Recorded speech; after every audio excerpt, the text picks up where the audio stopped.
어느 한적한 오후 전화벨이 울린다. 서울중앙지검 금융범죄수사부입니다. 종수는 은퇴한 전직 형사였기에 직감적으로 알 수 있었다. 아버님, 지금 아버님 명의로 대포통장이 개설되어 보이스피싱에 사용되고 있습니다. 피해들에게 수없이 들었던 마치 대본을 짜놓기라도 한 듯한 대사들이 줄줄이 이어졌다. 비록 은퇴했지만 그의 정의감과 사명감만큼은 현직이었다. 더 이상 죄 없는 사람들이 보이스피싱 때문에 자살하는 걸 두고 볼 순 없어. 전직 형사의 보이스피싱 일당 검거 이야기가 궁금하시다면 댓글에 링크로 시청하세요. 보이스피싱 조직에게 당하지 않도록 많은 분들이 보실 수 있게 좋아요 부탁드려요. 아침 햇살이 거실 창문으로 스며들던 화요일 오전 10시.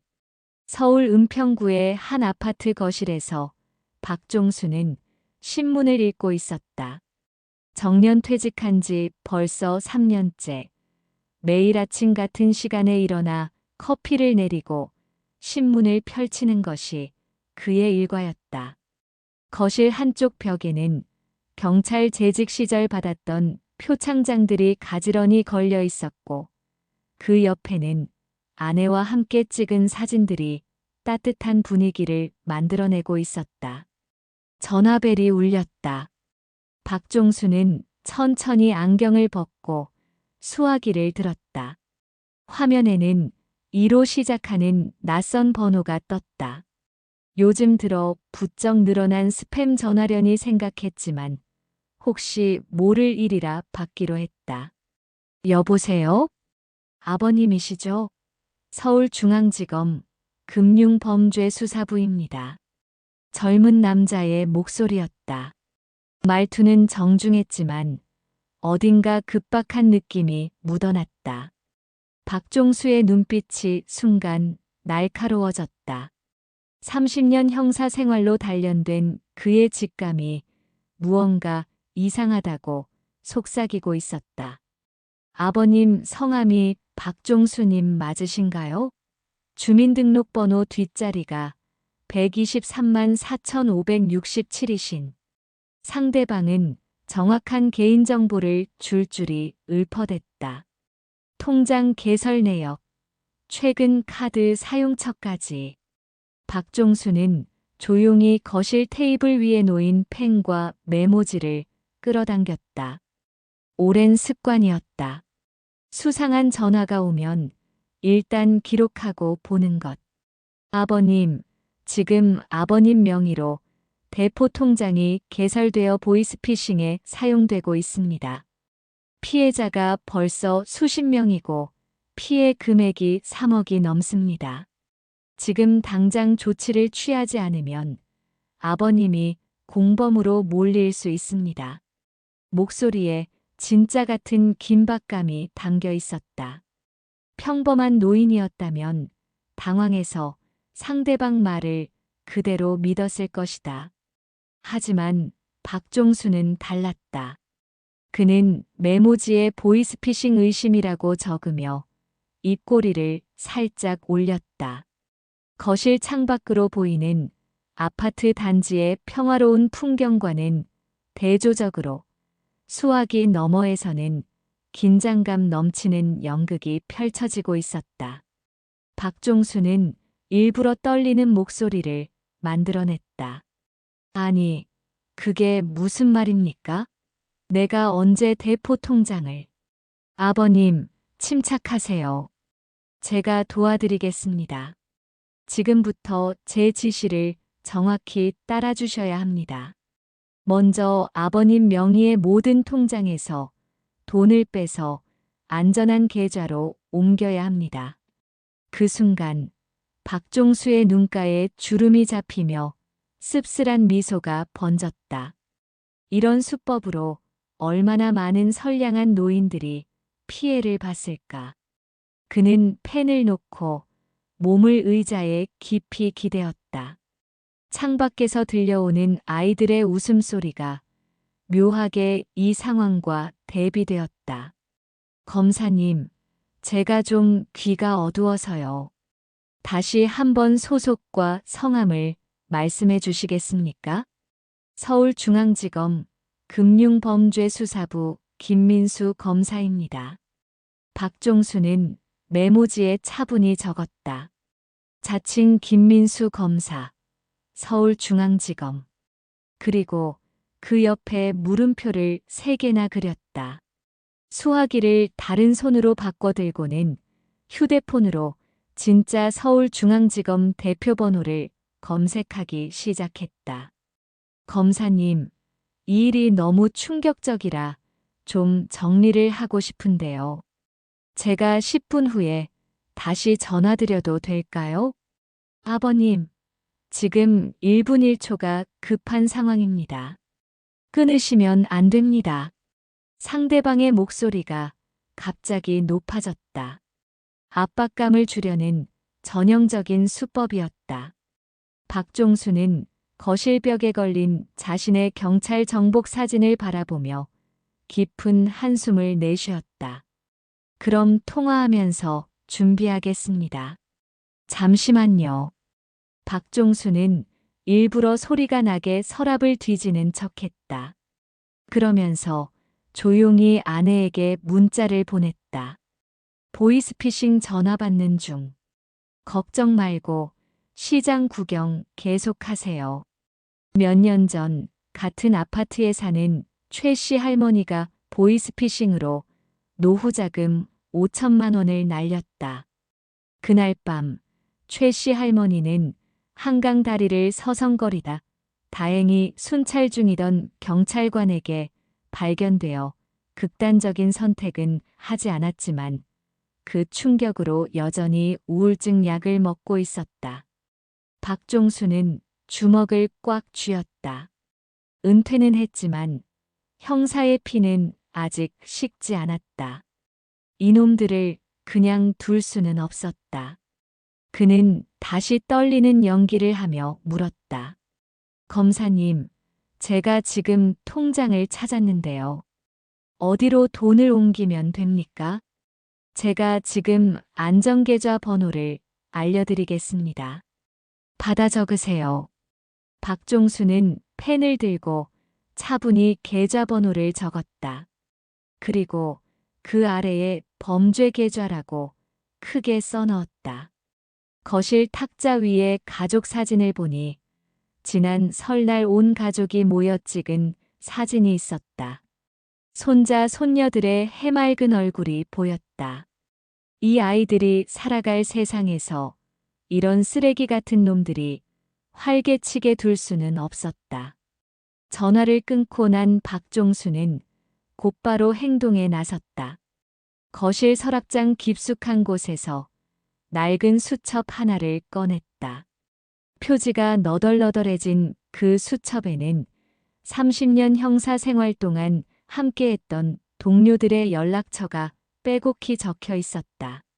손가락으로 한 장 한 장 넘기다가 한 이름에서 멈췄다. 이강욱 사이버 수사대. 이강욱은 박종수의 후배였다. 20년 전 풋풋한 신입 형사였던 그는 이제 사이버 수사대의 베테랑 팀장이 되어 있었다. 박종수는 망설임 없이 전화를 걸었다. 선배님, 이게 얼마만입니까? 전화기 너머로 들려오는 이강욱의 목소리는 여전히 활기찼다. 그 목소리를 듣자 박종수의 마음이 따뜻해졌다.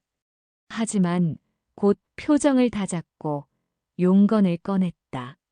강우가, 내가 방금 재미있는 전화를 받았다. 박종수는 조용히 상황을 설명했다. 전화를 들은 이강욱의 목소리가 점점 진지해졌다. 수화기 너머로 키보드 두드리는 소리가 들렸다. 이강욱이 뭔가를 검색하고 있는 것 같았다. 선배님, 그 계좌번호 다시 한번 불러주세요. 박종수가 적어둔 계좌번호를 불러주자 이강욱이 낮은 휘파람을 불었다. 빙고입니다.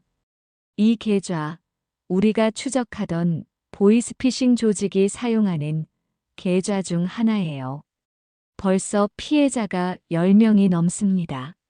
박종수의 눈빛이 번뜩였다. 형사 시절에 그 날카로운 눈빛이 다시 살아났다. 거실 창문으로 들어오는 오후의 햇살이 그의 은발을 비추고 있었지만 그의 내면에서는 젊은 시절의 열정이 다시 타오르고 있었다.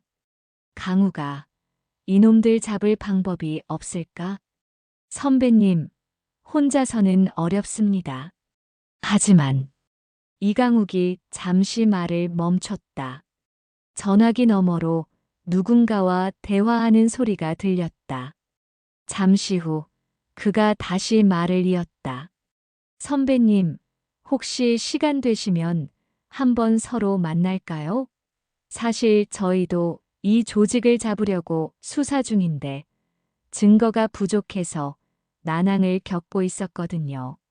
약속 장소는 종로의 한 찻집이었다. 박종수가 도착했을 때 이강욱은 벌써 와서 기다리고 있었다. 세월의 흔적이 묻어나는 그의 얼굴에도 여전히 정의감 넘치는 눈빛은 그대로였다. 찻집 구석자리에 앉은 두 사람 사이에는 묘한 긴장감이 흘렀다. 주변 테이블에서는 노인들이 화투를 치며 웃고 있었지만 이들의 대화는 사뭇 진지했다. 선배님, 이놈들이 요즘 수법이 아주 교묘해졌습니다.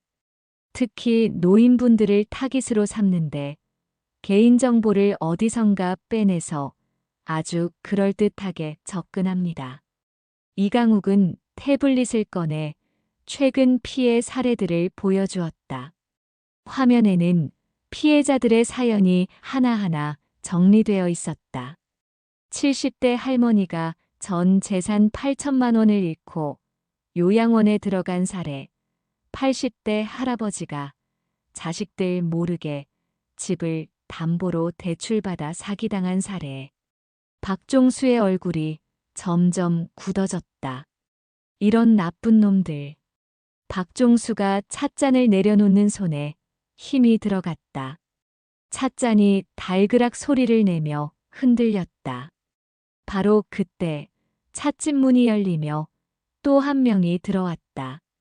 박종수가 고개를 들어보니 뜻밖의 인물이었다. 전직 부장검사 출신 최현석 변호사였다. 그 역시 작년에 은퇴하고 지금은 무료 변호 활동을 하고 있었다. 박 선배님, 오랜만입니다. 최현석이 환한 미소로 인사했다. 이강욱이 그를 부른 것이었다. 세 사람이 모두 자리에 앉자 이강욱이 본격적인 이야기를 꺼냈다. 실은 제가 두 분을 모신 이유가 있습니다. 이 보이스피싱 조직, 규모가 생각보다 큽니다. 그리고 이놈들이 특히 노인분들을 노리는데 저희 경찰력만으로는 한계가 있습니다. 최현석이 안경을 고쳤으며 말했다. 저도 최근에 피해자 몇 분을 변호했는데 법적으로도 구제받기가 쉽지 않더군요. 돈은 이미 해외로 빠져나가고 범인들은 잡히지 않고. 박종수가 두 사람을 번갈아 보며 물었다. 그래서 우리가 뭘 할 수 있다는 거지? 이강욱이 목소리를 낮추다. 주변을 한번 둘러본 후 조심스럽게 말을 이었다. 선배님이 미끼가 되어주시는 겁니다. 이놈들이 선배님한테 접근했으니 계속 속는 척하면서 정보를 빼내는 거죠.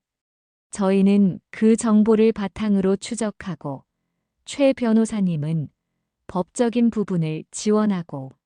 찻집 창밖으로 종로의 오후 풍경이 펼쳐져 있었다. 오가는 사람들의 발걸음이 분주했다. 그 중에는 지팡이를 짚고 천천히 걸어가는 노인들도 있었다. 박종수는 그들을 보며 결심을 굳혔다. 좋아하지. 이놈들 제대로 한번 혼내주자. 세 사람의 눈빛이 마주쳤다. 은퇴했지만 아직 끝나지 않은 그들의 정의감이 다시 한번 불타올랐다. 최현석이 서류 가방에서 두툼한 파일을 꺼냈다. 제가 그동안 모은 보이스피싱 피해 사례들입니다. 패턴을 분석해보니 몇 가지 공통점이 있더군요. 해가 저물어가는 찻집에서 세 사람의 작전 회의는 계속되었다. 테이블 위에는 메모지와 서류들이 어지럽게 펼쳐져 있었고 찻잔은 이미 식은 지 오래였다. 하지만 그들의 열정만큼은 뜨거웠다. 다음 날 아침 박종수의 집은 전쟁터를 방불케 했다. 거실 테이블 위에는 노트북과 여러 대의 휴대폰이 놓여 있었고 벽에는 보이스피싱 조직도가 그려진 전지가 붙어 있었다. 이강욱이 가져온 장비들이었다. 선배님, 이 녹음기는 통화 내용을 자동으로 녹음합니다. 그리고 이 앱을 깔면 상대방 위치 추적이 가능합니다. 이강욱이 능숙한 손놀림으로 장비들을 설치했다. 그의 손끝에서 복잡해 보이던 기계들이 하나씩 제자리를 찾아갔다. 박종수는 신기한 듯 지켜보다가 고개를 저었다. 요즘 기술은 정말 따라가기 힘드네. 우리 때는 발로 뛰는 게 전부였는데. 그래도 선배님의 경험과 직감은 어떤 기술로도 대체할 수 없습니다. 이강욱의 말에 박종수가 쑥스럽게 웃었다. 그때 아내가 쟁반에 커피를 담아 들어왔다. 70대 중반의 박종수 아내 역시 남편의 계획을 듣고 적극 동참하기로 했다. 여보, 조심해야 해요. 이놈들이 요즘 수법이 아주 악랄하다면서? 걱정 마. 내가 누군데. 30년 동안 온갖 사기꾼들을 다 상대해 본 사람이야. 아내가 걱정스러운 눈빛으로 남편을 바라보았다. 주름진 손으로 남편의 손을 꼭 잡았다. 그 손의 온기가 박종수에게 힘을 주었다. 오전 11시가 되자 예상대로 전화가 왔다. 어제와 같은 번호였다. 박종수가 심호흡을 하고 수화기를 들었다. 이강욱이 노트북 화면을 주시하며 엄지손가락을 들어보였다. 여보세요? 아버님, 어제 통화했던 김민수 검사입니다. 준비는 되셨습니까? 박종수가 일부러 떨리는 목소리를 만들었다. 연기력이 조금 어색했지만 상대방은 눈치채지 못하는 것 같았다. 검사님, 저 어제 밤새 잠을 못 잤습니다. 정말 제가 감옥에 가게 되는 건가요? 아버님이 협조만 잘해주시면 무혐의로 끝날 수 있습니다. 자, 이제 은행에 가셔야 합니다. 박종수는 이강욱과 눈빛을 교환했다. 이강욱이 메모지에 시간 끌기라고 적어 보였다. 박종수가 고개를 끄덕였다. 검사님, 제가 다리가 아파서 은행까지 가려면 시간이 좀 걸릴 것 같은데요. 그리고 통장을 어디 뒀는지 잘 모르겠어요. 아버님, 지금이 얼마나 급한 상황인지 아십니까? 빨리 서두르셔야 합니다. 상대방의 목소리에 짜증이 묻어났다. 박종수는 속으로 냉소를 지었다. 검사라는 사람이 이렇게 감정적일 리 없었다. 형사 생활 30년 동안 수많은 검사들을 만나봤지만 진짜 검사는 이런 상황에서도 차분함을 유지했다. 죄송합니다. 제가 워낙 깜빡깜빡해서. 아, 찾았습니다. 통장 찾았어요. 박종수가 일부러 서랍을 뒤지는 소리를 냈다. 그 사이 이강욱은 통화 내용을 분석하며 무언가를 추적하고 있었다. 노트북 화면에는 복잡한 데이터들이 스크롤되고 있었다. 한편 최현석 변호사는 자신의 사무실에서 또 다른 준비를 하고 있었다. 그의 책상 위에는 금융감독원, 경찰청, 검찰청 관계자들의 명함이 펼쳐져 있었다. 그는 전화기를 들고 한 명씩 연락을 취하기 시작했다.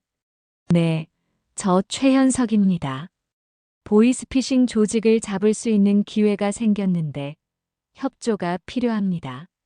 최현석의 네트워크가 움직이기 시작했다.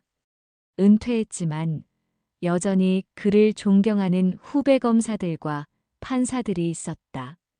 그들이 하나둘 이 작전에 관심을 보이기 시작했다. 다시 박종수의 집. 전화 속 사기꾼은 점점 조급해지고 있었다. 아버님, 지금 즉시 은행으로 출발하세요. 제가 계속 통화하면서 안내해 드리겠습니다. 알겠습니다. 지금 나가겠습니다. 박종수는 일부러 현관문을 여닫는 소리를 냈다. 하지만 실제로는 거실 소파에 앉아 있었다. 이강욱이 흥분한 표정으로 손짓했다. 선배님, 잡았습니다. 이놈들 위치가 파악됐어요. 서울 구로구의 한 오피스텔입니다. 박종수가 놀란 표정을 지었다. 생각보다 가까운 곳에 있었다. 이강욱이 즉시 동료들에게 연락을 취했다. 하지만 아직 체포하기에는 이르다. 더 큰 조직을 잡으려면 좀 더 깊이 들어가야 했다. 아버님, 지금 어디쯤 오셨습니까? 버스 정류장에 왔는데 버스가 안 오네요. 박종수의 능청스러운 연기가 계속되었다. 그는 마치 진짜로 거리를 걷는 것처럼 가끔 헐떡이는 소리도 냈다. 형사 시절 잠복 근무를 하며 익힌 연기력이 이럴 때 쓰일 줄은 몰랐다. 오후 2시, 드디어 다음 단계로 넘어갔다. 사기꾼이 새로운 요구를 했다. 아버님, 은행에서 돈을 찾으실 때 절대 보이스피싱이라는 말을 하시면 안 됩니다.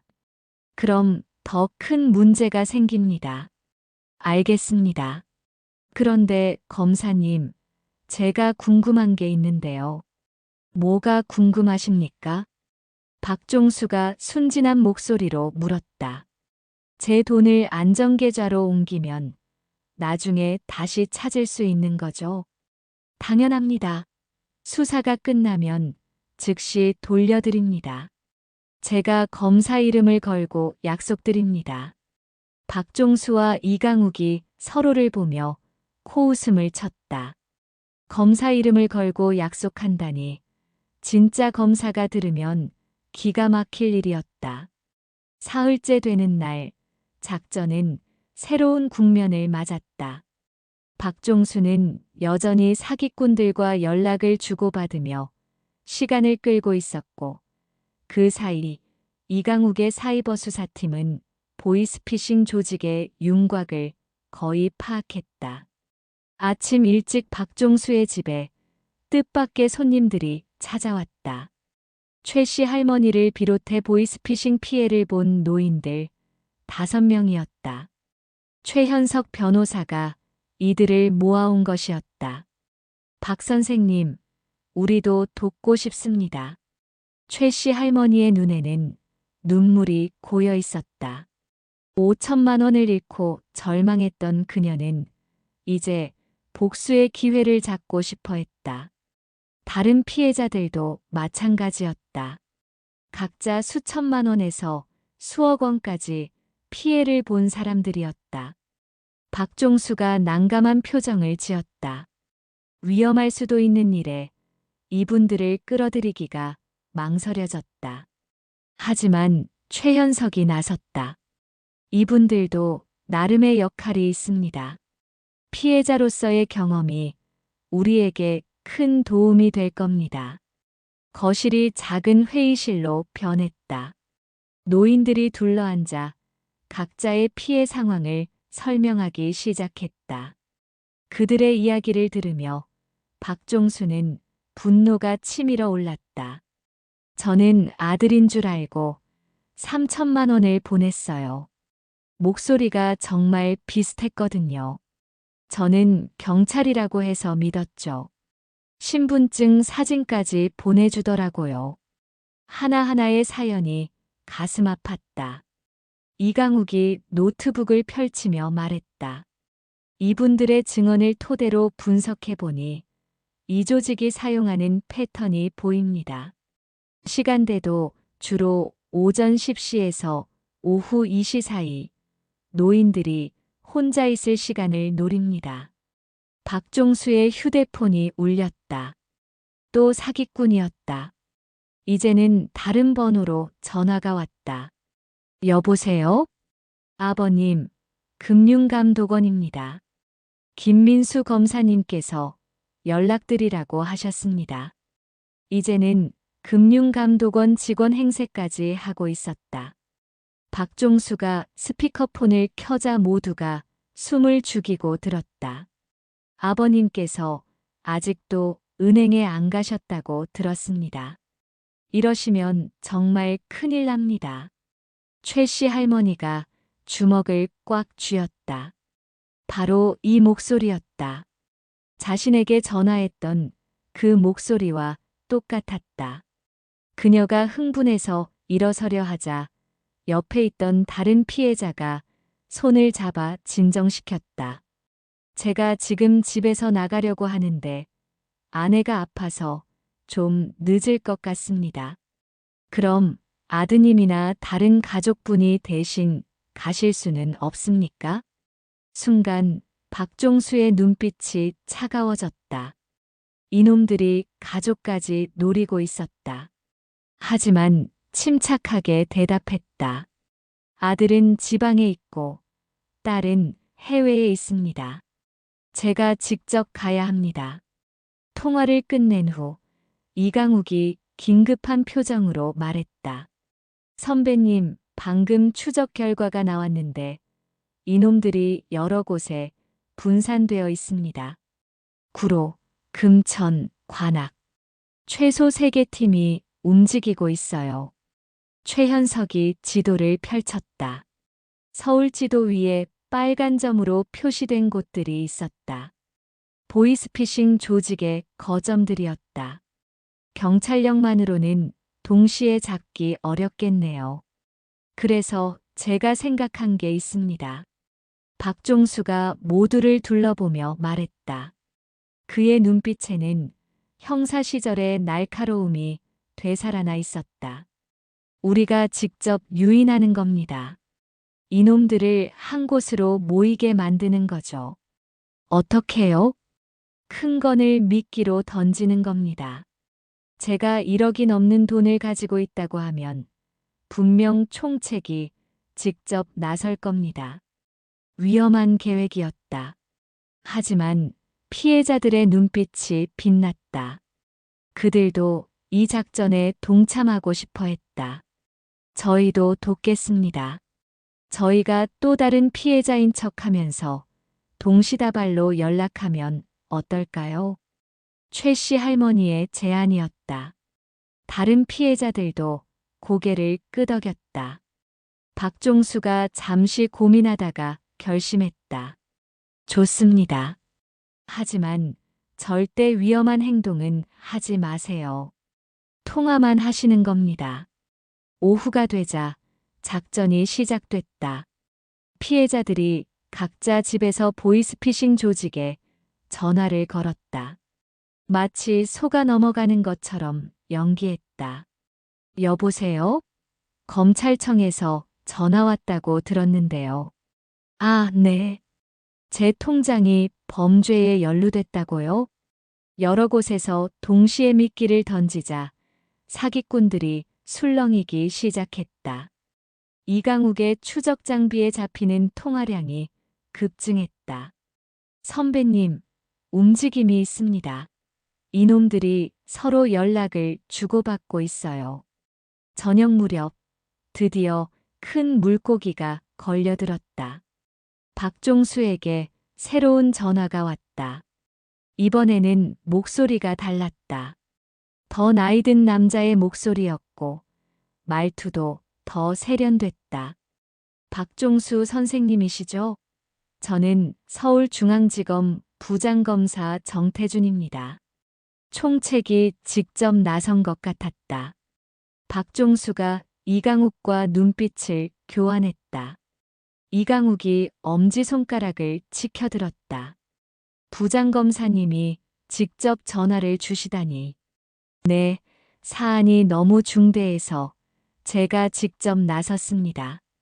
선생님 명의로 된 계좌에서 10억이 넘는 불법 자금이 오간 정황이 포착됐습니다. 금액이 갑자기 10억으로 뛰었다. 박종수가 놀란 척 헐떡였다. 10억이요? 그게 무슨 말씀이신지. 선생님, 당황하지 마시고 제 말을 잘 들으세요. 지금 선생님이 가지고 계신 전 재산을 안전계좌로 옮겨야 합니다. 그래야 재산을 지킬 수 있습니다. 박종수의 입꼬리가 살짝 올라갔다. 드디어 이놈들이 본색을 드러내기 시작했다. 다음 날 아침, 박종수의 작전은 더욱 대담해졌다. 그는 사기꾼들에게 자신이 부동산과 주식까지 합쳐 3억이 넘는 재산을 가지고 있다고 털어놓았다. 미끼가 커지자 사기꾼들의 태도가 확연히 달라졌다. 박 선생님, 오늘 안에 모든 걸 처리해야 합니다. 제가 직접 만나서 도와드리겠습니다. 총책이 직접 만나자고 했다. 이것은 매우 이례적인 일이었다. 보통 보이스피싱 조직은 절대 직접 만나지 않는다. 하지만 3억이라는 큰 돈에 욕심이 난 모양이었다. 이강욱이 즉시 팀을 소집했다. 경찰서 회의실에는 사이버 수사팀 요원들이 모였다. 칠판에는 작전 계획이 빼곡히 적혀 있었다. 드디어 이놈들이 꼬리를 내밀었습니다. 오늘 오후 3시 강남역 근처 카페에서 만나기로 했습니다. 젊은 형사 한 명이 손을 들었다. 너무 위험하지 않을까요? 박 선배님이 직접 나가시는 건. 걱정 마. 내가 누군데. 이런 놈들 100명쯤은 상대해봤어. 박종수의 자신감 넘치는 대답에 모두가 웃었다. 하지만 이강욱은 신중했다. 그래도 만일을 대비해 철저히 준비해야 합니다. 몰래 카메라, 녹음기, 그리고 근처에 형사들을 배치하겠습니다. 한편 최현석 변호사는 법원에서 긴급 압수수색 영장을 받아오고 있었다. 판사 앞에서 그는 열변을 토했다. 판사님, 이들은 노인들의 노후 자금을 빼앗는 악질 범죄자들입니다. 오늘을 놓치면 또 얼마나 많은 피해자가 생길지 모릅니다. 판사도 사안의 심각성을 인정했다. 영장이 발부됐다. 최현석은 영장을 들고 곧바로 경찰서로 향했다. 오후 2시, 박종수는 거울 앞에 섰다. 아내가 옆에서 넥타이를 매만져 주었다. 여보, 정말 괜찮겠어요? 당신이 해준 된장찌개 40년 먹으며 산 사람이야. 이까짓 것쯤이야. 아내가 푸하고 웃었다. 긴장이 조금 풀렸다. 박종수는 아내의 손을 꼭 잡았다. 주름진 두 손이 맞잡혔다. 40년 세월의 믿음이 그 손끝에 담겨 있었다. 카페로 가는 길, 박종수는 이어폰으로 이강욱과 계속 연결되어 있었다. 선배님, 우리가 다 지켜보고 있습니다. 혹시라도 위험하다 싶으면 즉시 빠져나오세요. 알았어. 너무 걱정하지 마. 강남역 근처 카페에 도착한 박종수는 약속된 자리에 앉았다. 창가 자리였다.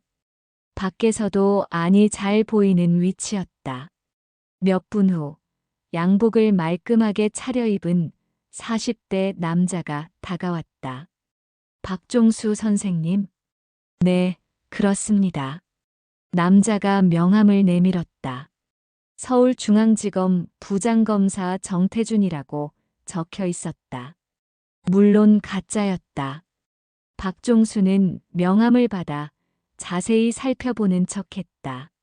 미세한 인쇄 상태까지 확인했다. 형사 시절 습관이었다. 선생님, 시간이 없으니 바로 본론으로 들어가겠습니다.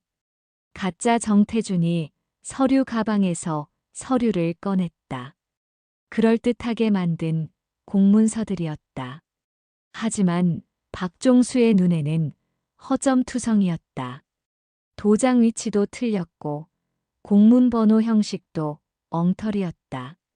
이 서류를 보시면 선생님 명의로 된 계좌가 보이스피싱에 이용됐다는 증거들입니다. 박종수가 놀란 표정을 지으며 서류를 살펴봤다.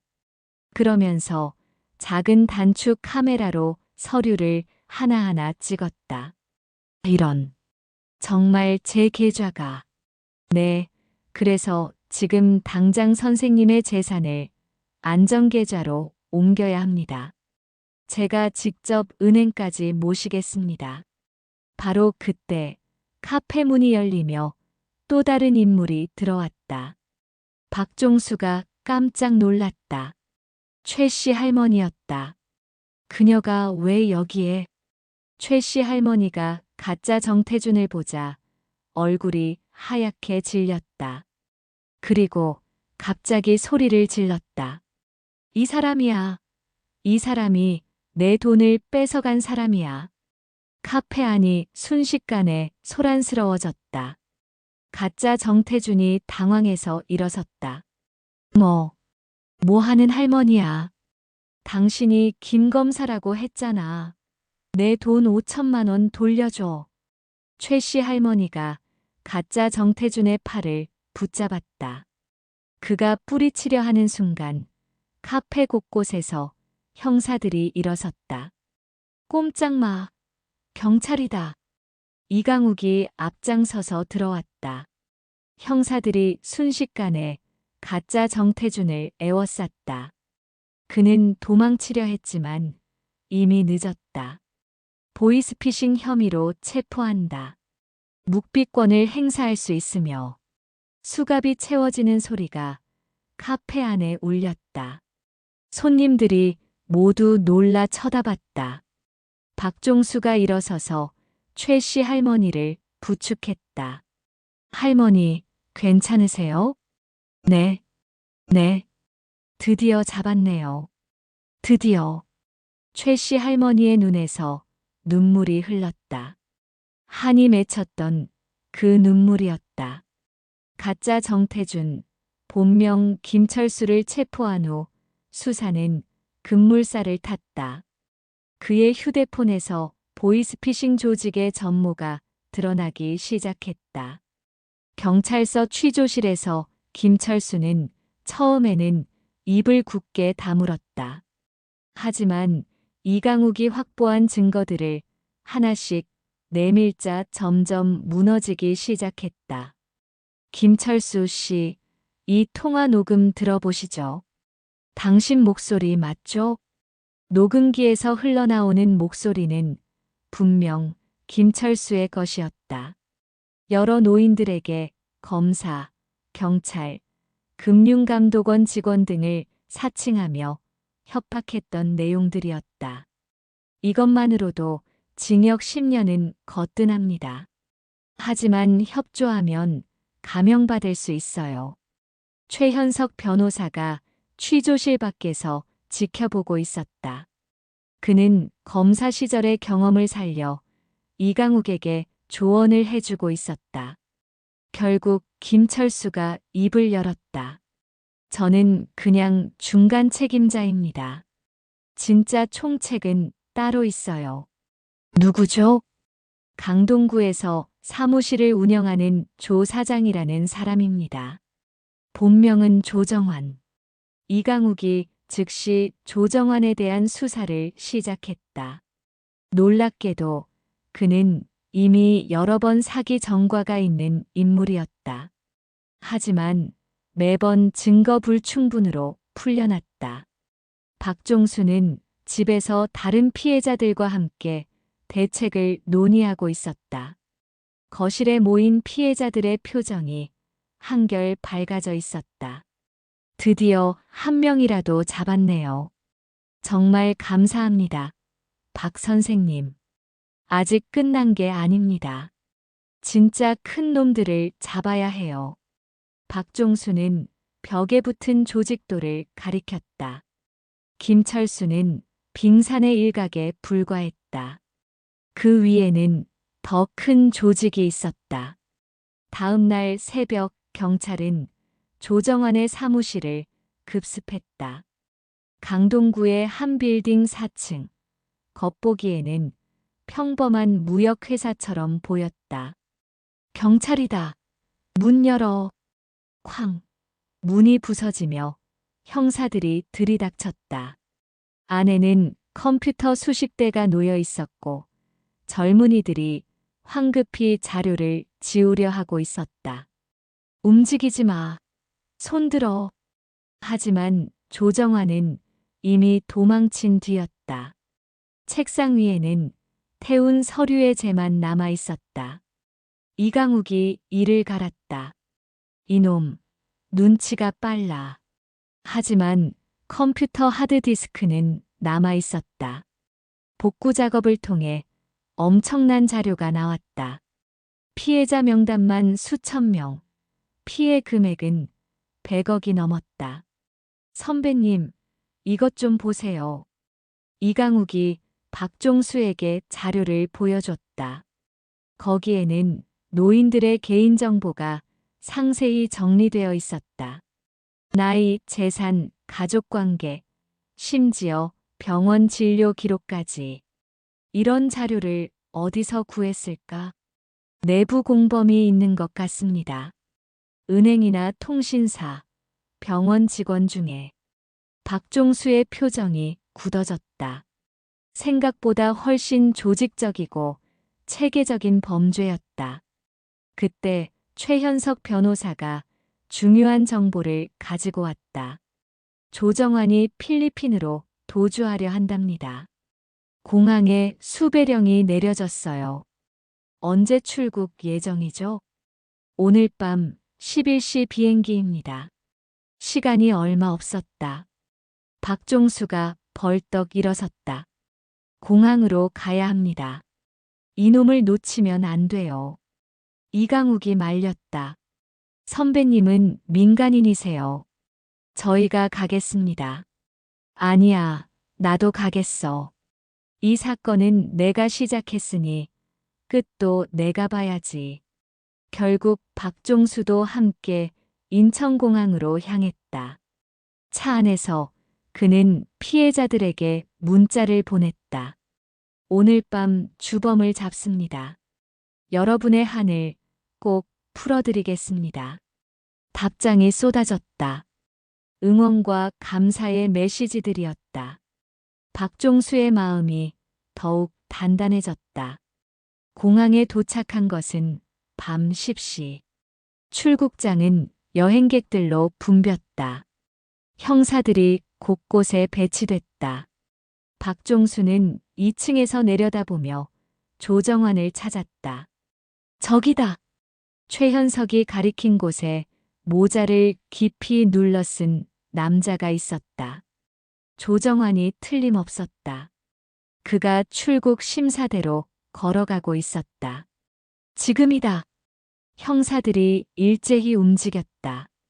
조정환이 눈치채고 도망치려 했지만 사방이 막혔다. 조정환, 넌 체포됐어. 공항경찰까지 가세해 조정환을 제압했다.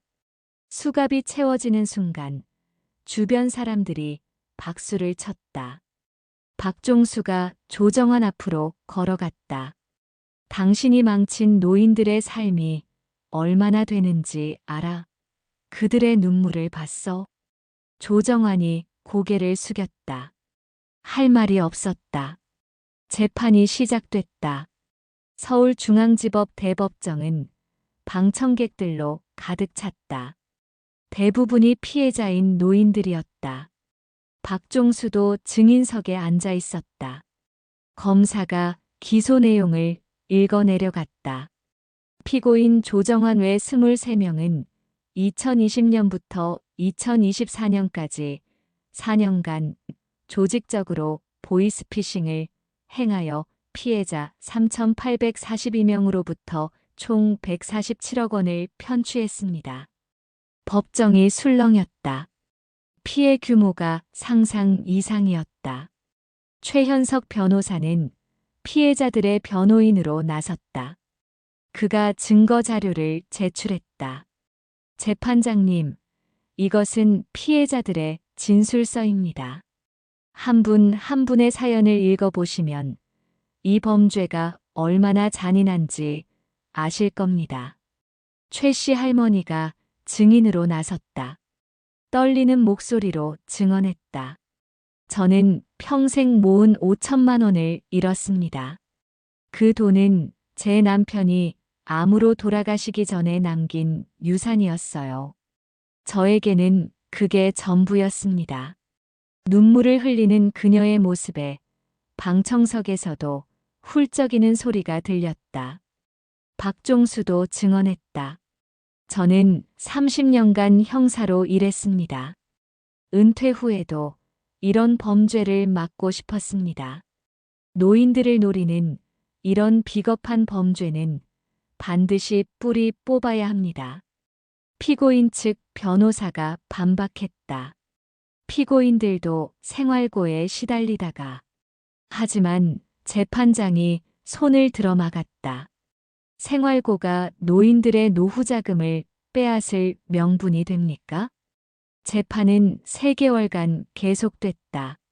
그동안 박종수와 피해자들은 한 번도 빠지지 않고 방청석을 지켰다. 드디어 선고 날이 왔다. 재판장이 입을 열었다.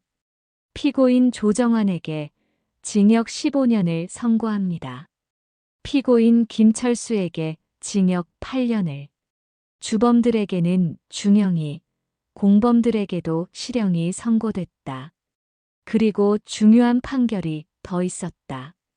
피고인들은 연대하여 피해자들에게 피해 금액 전액을 배상할 것을 명합니다. 법정에 박수 소리가 터져 나왔다. 피해자들이 서로를 껴안으며 울었다. 정의가 승리한 순간이었다. 재판이 끝나고 법원 앞에서 박종수는 기자들에게 둘러싸였다. 이번 사건을 어떻게 해결하실 수 있었습니까? 혼자서는 불가능했습니다. 동료들, 그리고 피해자분들이 함께 해주셨기에 가능했습니다. 최현석 변호사가 덧붙였다. 이번 사건을 계기로 보이스피싱 처벌이 더욱 강화되기를 바랍니다. 이강욱도 인터뷰했다. 경찰도 노인 대상 범죄 예방에 더욱 힘쓰겠습니다. 석 달 후 박종수의 집에서 작은 파티가 열렸다. 피해자들이 모두 모였다. 최 씨 할머니가 직접 만든 김치를 가져왔고 다른 분들도 음식을 준비해왔다. 박 선생님 덕분에 희망을 찾았어요. 돈은 다 돌려받지 못했지만 그래도 정의가 살아있다는 걸 봤습니다. 박종수가 잔을 들었다. 여러분, 우리가 이겼습니다. 나이가 들어도 우리는 결코 약하지 않다는 걸 보여줬습니다. 건배. 모두가 잔을 부딪혔다. 창밖으로 봄날의 따스한 햇살이 들어왔다. 겨울은 지나가고 새로운 계절이 시작되고 있었다. 1년 후 서울시청 대강당 노인 대상 금융범죄 예방 교육이라는 현수막이 걸려 있었다.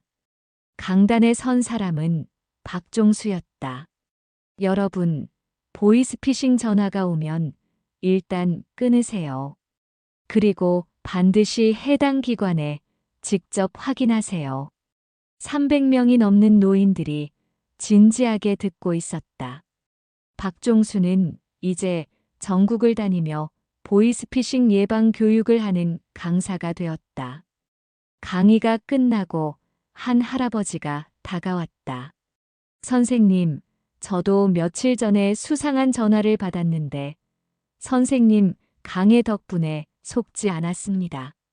박종수가 환하게 웃었다. 이런 이야기를 들을 때마다 보람을 느꼈다. 최 씨 할머니는 이제 피해자 지원센터에서 자원봉사를 하고 있었다. 새로운 피해자들을 상담하고 위로하는 일이었다. 저도 당해봤기 때문에 여러분 마음을 압니다. 혼자가 아니에요. 우리가 함께 이겨낼 수 있습니다. 그녀의 따뜻한 말에 많은 피해자들이 위로를 받았다. 한때 절망했던 그녀가 이제는 다른 이들의 희망이 되어 있었다. 이강욱은 경찰청 포상을 받고 경정으로 승진했다. 그는 시니어 금융범죄 전담팀을 새로 만들어 팀장이 되었다. 선배님이 보여주신 길을 저희가 이어가겠습니다. 이강욱이 박종수를 찾아와 인사했다. 박종수는 후배의 어깨를 두드렸다. 자네가 있어 든든하네. 앞으로도 잘 부탁해. 최현석 변호사는 노인권익보호재단을 설립했다. 무료 법률 상담과 소송 지원을 하는 비영리 단체였다. 이번 사건으로 깨달았습니다. 노인분들에게는 특별한 보호가 필요하다는 걸요. 재단 개소식에는 많은 사람들이 참석했다. 법조계 인사들뿐만 아니라 피해자들도 함께했다. 박종수가 축사를 했다. 나이가 든다는 것은 약해지는 게 아닙니다. 지혜가 쌓이는 것입니다.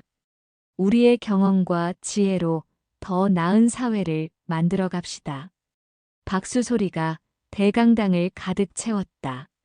어느 날 오후 박종수는 아내와 함께 한강공원을 산책하고 있었다. 벚꽃이 만개한 봄날이었다. 여보, 당신 요즘 얼굴이 많이 밝아졌어요. 그러게. 은퇴하고 나서 오히려 더 바쁘고 보람있네. 두 사람이 벤치에 앉았다. 강물 위로 유람선이 지나가고 있었다. 평화로운 풍경이었다. 당신이 한 일 정말 자랑스러워요. 아내가 남편의 손을 잡았다. 박종수가 아내를 바라보며 미소 지었다. 당신이 있어서 가능했어. 고마워. 그때 휴대폰이 울렸다. 모르는 번호였다. 박종수가 전화를 받았다. 여보세요? 안녕하세요. 박종수 선생님. 저는 KBS 시사 프로그램 PD입니다. 선생님의 이야기를 다큐멘터리로 만들고 싶은데요. 박종수가 잠시 생각하다가 대답했다. 좋습니다. 더 많은 사람들이 보이스피싱의 위험성을 알았으면 합니다. 전화를 끊고 나서 박종수는 다시 한강을 바라봤다. 햇살이 반짝이는 강물처럼 그의 인생 2막도 빛나고 있었다. 몇 달 후 다큐멘터리가 방송됐다. 은퇴 형사의 마지막 수사라는 제목이었다. 방송 후 큰 반향이 일었다. 많은 사람들이 박종수와 피해자들의 용기에 감동했다. 전국에서 감사 편지가 쏟아졌다. 그 중에는 이런 편지도 있었다. 박종수 선생님, 저는 보이스피싱 조직에서 일했던 사람입니다. 방송을 보고 제가 얼마나 나쁜 일을 했는지 깨달았습니다. 이제 새 삶을 살려고 합니다. 죄송합니다. 그리고 감사합니다. 박종수는 그 편지를 읽으며 깊은 생각에 잠겼다. 정의란 단순히 악을 처벌하는 것만이 아니라 사람을 변화시키는 것이라는 걸 새삼 느꼈다. 정부에서도 움직였다. 노인 금융범죄 피해 방지 특별법이 국회를 통과했다. 보이스피싱 처벌이 대폭 강화되고 피해자 지원도 확대됐다. 법안 통과 축하 행사에 박종수가 초대받았다. 국회의원들이 그의 손을 잡으며 감사 인사를 했다. 선생님 덕분에 이런 법이 만들어질 수 있었습니다. 저 혼자 한 일이 아닙니다. 모두가 함께 만든 결과입니다. 박종수는 겸손하게 대답했지만 마음속으로는 큰 보람을 느꼈다. 최 씨 할머니가 박종수를 찾아왔다. 얼굴에 생기가 돌았다. 선생님, 저 손녀가 경찰대학에 합격했어요. 할머니처럼 당하는 사람이 어깨 지키겠다고 하네요. 정말 축하드립니다. 훌륭한 경찰이 될 거예요. 두 사람이 마주보며 웃었다. 아픔을 딛고 일어선 그들의 웃음은 그 어떤 것보다 밝았다. 2년 후 박종수는 대통령 표창을 받았다. 노인 권익보호 공로였다. 시상식장에는 그동안 함께했던 모든 사람들이 참석했다. 이 상은 저 혼자가 아니라 우리 모두가 받는 것입니다. 박종수의 수상 소감에 박수가 터져나왔다. 시상식이 끝나고 축하 만찬이 열렸다. 이강욱이 다가와 귓속말했다. 선배님, 또 큰 보이스피싱 조직을 추적 중인데 조언 좀 해주실 수 있을까요? 박종수가 빙그레 웃었다. 물론이지. 은퇴는 했지만 형사의 혼은 아직 살아있으니까. 창밖으로 서울의 야경이 펼쳐져 있었다. 불빛 하나하나가 누군가의 삶이었다. 박종수는 그 불빛들을 지키는 파수꾼이 되어 있었다. 집으로 돌아온 박종수는 서재에 앉았다. 책상 위에는 새로운 원고지가 놓여 있었다. 그는 이번 사건을 책으로 쓰기로 했다. 제목은 우리는 결코 약하지 않다였다. 첫 문장을 써내려갔다. 나이가 든다는 것은 끝이 아니라 새로운 시작이다. 우리에게는 아직 할 일이 많다. 펜을 든 그의 손은 떨리지 않았다. 오히려 그 어느 때보다 단단했다. 창밖에서 손자의 목소리가 들렸다. 할아버지, 저 경찰 놀이 할 건데 같이 하실래요? 박종수가 원고를 내려놓고 일어섰다. 그래, 할아버지가 나쁜 놈 역할 할게. 아니에요. 할아버지는 영웅이잖아요. TV에서 봤어요. 손자의 말에 박종수가 한박웃음을 지었다. 거실로 나가니 온 가족이 모여 있었다. 아들, 딸, 며느리, 사위, 손자, 손녀까지 모두가 박종수를 자랑스러워하는 눈빛이었다. 아버지, 이번 주말에 특강 하나 더 잡혔어요. 부산에서 요청이 왔대요. 그래, 가야지. 한 명이라도 더 지킬 수 있다면. 가족들이 둘러앉아 저녁을 먹었다. 평범한 일상이었지만 그 평범함이 얼마나 소중한지 박종수는 알고 있었다. 누군가는 이런 평범한 행복을 지키기 위해 싸워야 한다. 나이가 들어도 은퇴를 해도 그 싸움은 계속된다. 박종수는 그 싸움의 최전선에 서 있었다. 밤이 깊어가는 서울의 하늘에 별이 빛났다. 그 별빛처럼 정의를 향한 열정은 결코 사그라지지 않을 것이다. 박종수는 손자와 놀다가 문득 창밖을 바라봤다. 어딘가에서 또 다른 피해자가 생기고 있을지도 모른다. 하지만 이제는 혼자가 아니다. 함께 지키고 함께 싸울 사람들이 있다. 할아버지, 뭐 보세요? 별을 보고 있단다. 저 별들처럼 우리도 빛나는 사람이 되자꾸나. 네, 저도 할아버지처럼 될래요. 박종수가 손자의 머리를 쓰다듬었다. 작은 손이 할아버지의 큰 손을 꼭 잡았다. 세대를 이어 정의는 계속될 것이다. 그것이 박종수가 남긴 가장 큰 유산이었다. 이야기를 마치며 은퇴 형사 박종수가 보이스피싱 조직을 소탕한 이 실화 같은 이야기는 나이가 들어도 우리는 결코 약하지 않으며 오히려 세월이 준 지혜와 경험으로 더 강해질 수 있다는 것을 보여줍니다. 혹시 여러분 주변에도 수상한 전화로 고민하는 분이 계시다면 이 이야기를 들려주세요. 우리 모두가 서로를 지킬 때 더 안전하고 따뜻한 세상을 만들 수 있습니다. 구독과 좋아요는 영상 제작에 큰 힘이 됩니다. 시청해 주셔서 감사합니다.